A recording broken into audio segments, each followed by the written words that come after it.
Welcome to Bloodthirsty Forest, in the heart of the unknown, where shadows breathe and trees whisper ancient secrets. We uncover the most terrifying true tales. Tonight you'll hear 3 chilling camping stories. Not fiction, but real encounters sent by those who wandered into the woods and came back forever changed.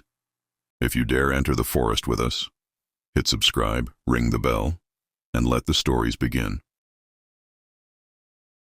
Story 1. The Tent Near the Edge. My name is Jake. I've never believed in the paranormal, not really. But something happened during a camping trip 4 years ago that still wakes me up in cold sweat. It was supposed to be a perfect weekend. 4 friends, a cooler full of drinks, and the untouched beauty of Glacier National Park. We pitched our tents near the edge of a forest clearing, where the trees were thick, and a narrow stream curved along the side like a silver ribbon. We were about a mile from the nearest trail, just the way we liked it, private, quiet, disconnected. That first night, after we had grilled hot dogs and shared stupid stories, Travis, the loudest of us, said something that made us all pause. I swear someone's watching us from the woods. We laughed.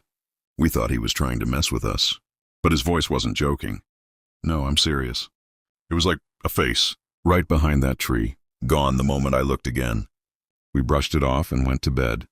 But sometime around 2 a.m., I woke up to the sound of crunching leaves, slow, deliberate, just outside my tent. I held my breath, thinking it might be an animal. I reached for my flashlight and unzipped the flap just a crack. Nothing. I scanned the woods slowly. That's when I saw them, bare footprints on the damp soil, leading around our tents in a circle. The prints were small, child-sized, and barefoot. I called out, thinking it was one of my friends. But all I got was silence. The forest was completely still. No wind, no animals, nothing. In the morning, I asked everyone if they had gone out at night. No one had. And Travis? He looked worse than anyone. Pale, eyes sunken. "It stood over me," he said. I woke up and saw a shape at the door of my tent. I couldn't move. It just stood there. Then it bent down, like it was listening. That evening, we debated whether to leave early. But the logical ones among us, myself included, convinced everyone to stay one more night. That was a mistake. The second night was colder. The fire didn't feel warm enough. Even with laughter, there was tension in the air, as if something was pressing down on us. At around midnight, we heard a sound echo through the trees, a long, soft whistle. It repeated. 3 notes, again and again. It didn't come from far, and it wasn't the wind. "Screw this," Travis muttered. He grabbed his flashlight and marched toward the trees. We called after him. No reply. He vanished into the darkness. 5 minutes passed, then 10, 15, no sound. We followed. I remember the way the forest swallowed the beam of my flashlight. Everything looked the same. There was no sign of Travis, until we found his boots. Just his boots, sitting neatly next to a log. There was blood on the leaves nearby, not a lot, just enough. We called his name until our voices cracked. We never found him. The search team came the next day. They combed the area, used dogs, drones.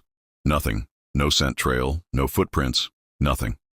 They chalked it up to disorientation and said maybe a wild animal was involved. But I know better.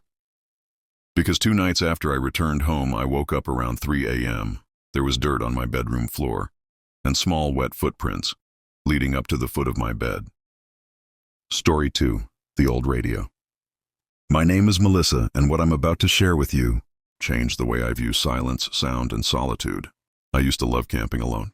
There was something liberating about being disconnected. No signal, no city noise, just the woods and me. One weekend, I decided to try a new remote location, deep, within the Bitterroot Mountains in Idaho.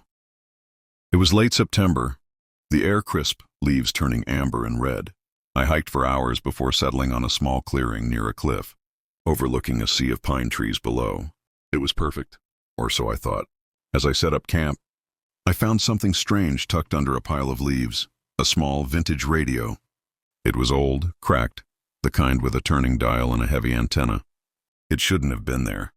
The nearest cabin or trail was miles away. Still, curiosity got the better of me. I brought it back to my tent and turned the dial. Static. Nothing but a low hum. Then faintly, a voice, male, monotone, repeating something. in a language I couldn't recognize.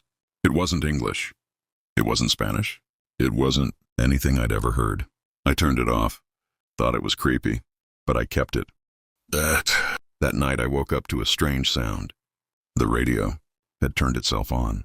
It was emitting a strange frequency, a pulsating tone that rose and fell like someone breathing through a machine. Then beneath it, a whisper, a soft female voice.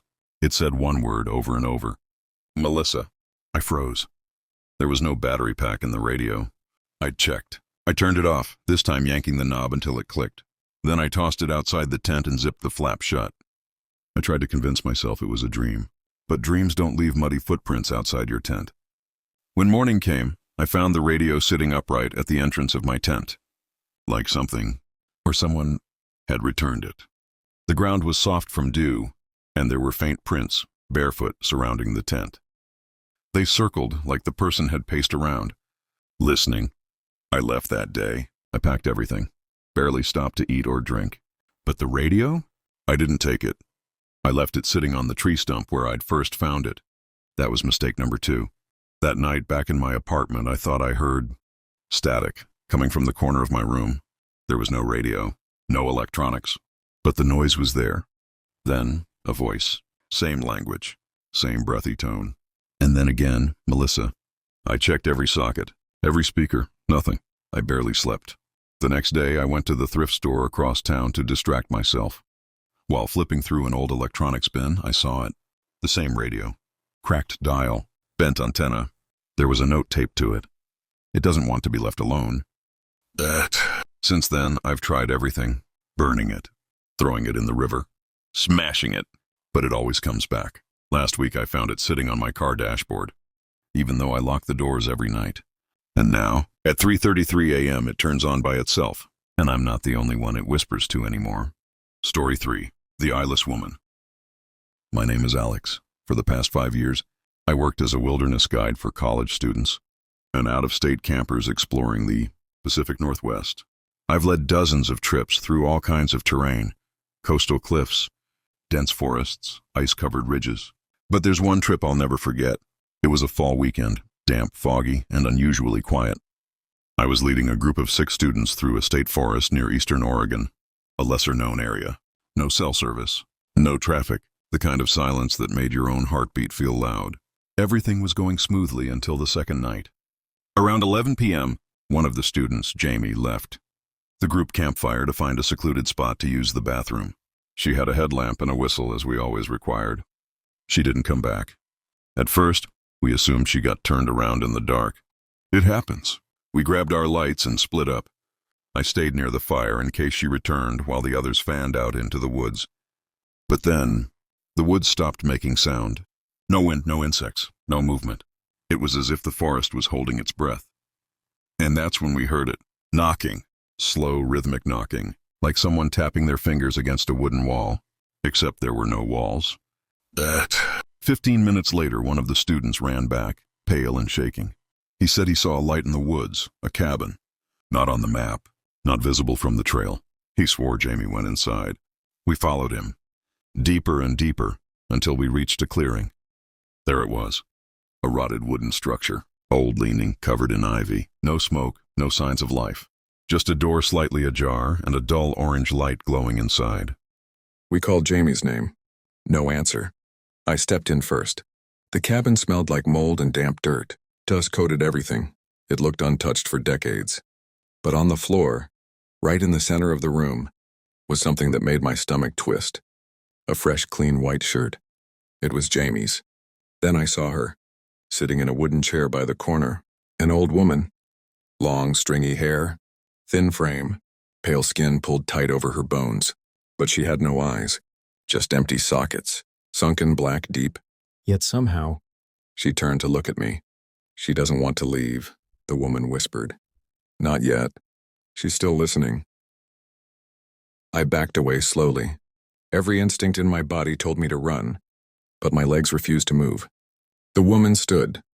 She smiled, and that's when I heard it, Jamie's voice, coming from the floor, from beneath the floorboards. I'm still here. I lunged forward, pulling at the planks, screaming for the others to help. But by the time we pried them loose, there was nothing underneath. No crawl space, no cellar, just solid dirt. The cabin had no foundation. We left. Ran, more accurately. The next day, rangers searched the area. No cabin, no old woman, just a patch of land with a few stones, and moss where we swore the structure had stood. Jamie was never found. 3 months later, I received a letter. No return address. Inside was a single sheet of paper, torn and stained. It simply read, "She's still listening. And now so are you. I haven't gone back into the woods since. And sometimes when I close my eyes, I hear knocking from the walls. Even when I'm home. Soft creaking trees and a low heartbeat sound effect fade in. Narrator, slow, chilling tone. 3 stories. 3 trips into nature that ended somewhere between the real and the unknown. If you've ever experienced something strange, while camping or hiking, something no one believed, we want to hear from you. Send us your stories. Share your fear. And if these tales disturbed you, there's more waiting deep in the forest.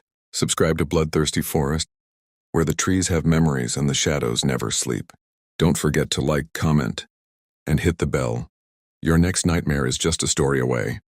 Outer sound. Wind fades, a distant voice whispers, "Still listening."